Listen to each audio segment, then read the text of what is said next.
नमस्कार. आज आपण एका जबरदस्त प्रवासाबद्दल बोलणार आहोत.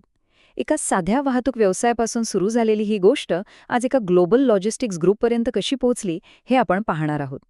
चला तर मग समजून घेऊया श्याम बेंद्रे यांनी हे सगळं कसं साध्य केलं. हा प्रश्न अनेकांना पडतो नाही का, की एक छोटासा व्यवसाय, एक छोटीशी कल्पना जागतिक स्तरावर एवढी मोठी कशी होते, यामागे नक्की काय रहस्य असतं? याच प्रश्नाचं उत्तर आपल्याला या कथेत मिळणार आहे. म्हणजे बघा, ही फक्त एका बिझनेसच्या वाढीची कहाणी नाहीये, तर यामागे 3 महत्वाचे स्तंभ आहेत. दूरदृष्टी म्हणजे भविष्याचा वेध घेण्याची क्षमता, शिस्त म्हणजे प्लॅनिंग आणि अंमलबजावणी, आणि सातत्य म्हणजे कधीही न थांबता प्रयत्न करत राहणं. याच 3 गोष्टींवरच श्याम बेंद्रे यांचं यश उभं आहे. चला तर मग या मोठ्या प्रवासाची सुरुवात नक्की झाली तरी कुठून, त्या मुळाशी जाऊया. तर गोष्ट सुरू होते 1991 साली. श्याम बेंद्रे यांनी ट्रान्सपोर्टर आणि स्टीव्हिडोर म्हणून आपल्या कामाला सुरुवात केली. पण अगदी पहिल्या दिवसापासूनच एक गोष्ट पक्की होती: कामातला प्रत्येक लहान-सहान तपशील, अचूकता आणि दिलेला शब्द पाळणं.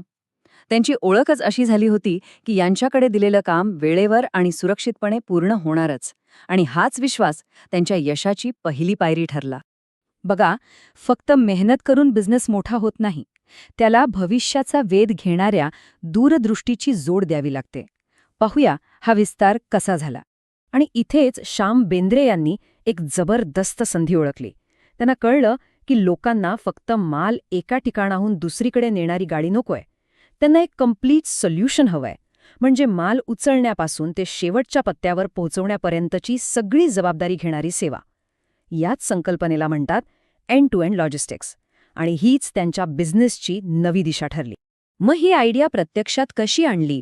तर त्यांनी एकामागोमाग एक स्मार्ट मूव्स घेतल्या. 1997 मध्ये इंटरनॅशनल फ्रेट फॉरवर्डिंग सुरू केलं. 2002 मध्ये कस्टम्स ब्रोकिंगची सेवा जोडली, आणि मग 2003 मध्ये IATA लायसन्स मिळवलं. या प्रत्येक पावलामुळे इंटरपोर्ट ग्लोबल लॉजिस्टिक्स म्हणजेच IGL एका साध्या ट्रान्सपोर्ट कंपनीमधून एक कम्प्लीट लॉजिस्टिक्स पार्टनर बनलं. एका शहरातून सुरू झालेला हा प्रवास आता देशभरात पसरणार होता. पण कसा? तर अतिशय शिस्तबद्ध आणि नियोजनबद्ध पद्धतीने. आणि बघता बघता 2012 पर्यंत काय झाले असेल, तर इंटरपोर्ट ग्लोबल लॉजिस्टिक्सची भारतभरात तब्बल 20 ऑफिसेस होती. ही वाढ फक्त वेगाने होत नव्हती, तर प्रत्येक ठिकाणी कामाचा दर्जा आणि विश्वास तसाच कायम होता. आणि या शिस्तबद्ध वाढीमागे हेच तत्वज्ञान होतं.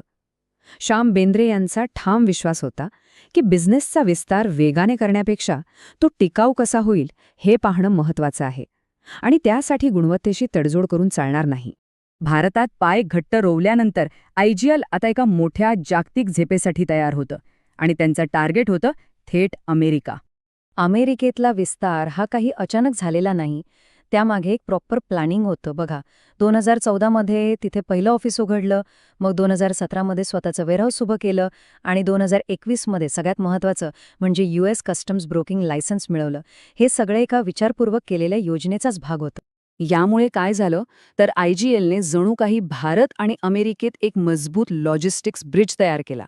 एका बाजूला भारतातलं त्यांचं मोठं नेटवर्क, आणि दुसरीकडे अमेरिकेतली स्वतःची सिस्टम. या जोडणीमुळे ते खऱ्या अर्थाने एक ग्लोबल प्लेयर बनले.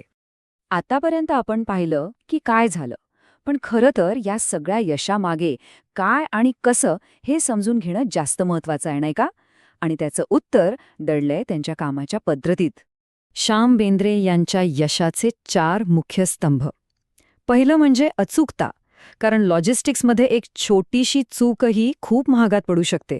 दुसरं विश्वास, कारण याच पायावर मोठी नाती उभी राहतात. तिसरं सतत नवीन संधी शोधत राहणं, कारण मार्केट कोणासाठी थांबत नाही.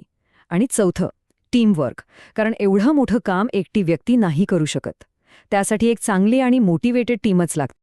पण त्यांचा प्रवास फक्त स्वतःचा बिझनेस वाढवण्यापुरता थांबला नाही. ते एक मार्गदर्शक आणि एंजल इन्व्हेस्टर म्हणून नवीन उद्योजकांना उभं राहण्यासाठीही मदत करतात. आणि हे त्यांच्या या वाक्यातून अगदी स्पष्ट दिसतं.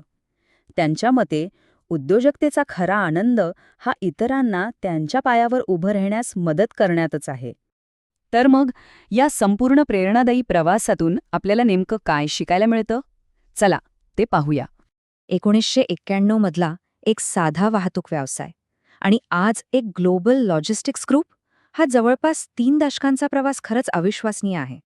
आणि या सगळ्याचं सार आपल्याला त्यांच्याच एका वाक्यात मिळतं: योग्य वेळी योग्य निर्णय घेणं आणि त्या प्रत्येक निर्णयामागे आपली मूल्य ठाम ठेवणं, हीच खऱ्या यशाची गुरुकिल्ली आहे.